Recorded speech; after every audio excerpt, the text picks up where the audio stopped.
So given that, I'm going to be continuing on with the video I made about like how the Jungian cognitive functions correlate to each of the astrological houses, as well as other concepts. But that's really, I personally, if you don't like me for this reason, that's perfectly fine. Watch someone else. But like, or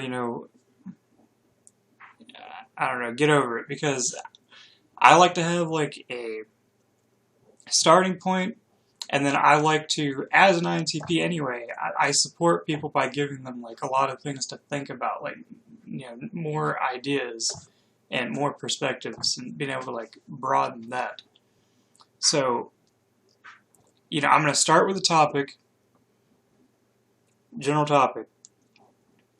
Well, not general, but the specific topic that I am addressing, and then I'm going to most likely go on tangents from hell, because I want to add as many different ways to think about that as possible, and that's what I already naturally do anyway, so take it or leave it. So,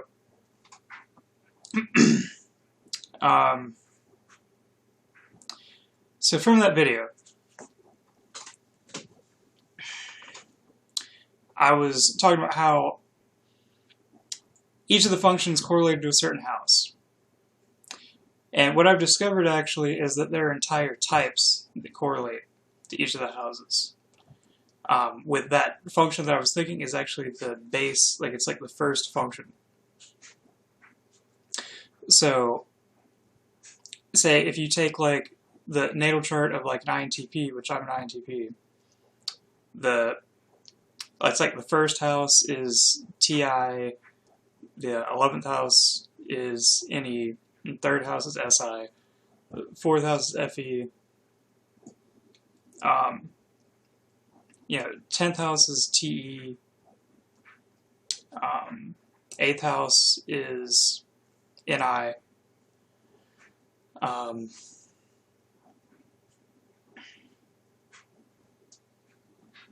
sorry, I was clearing my throat.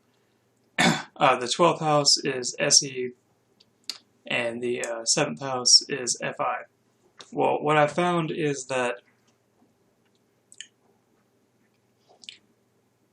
okay, it's more like there's that circle of the natal chart, and this is what I'm working on at the moment.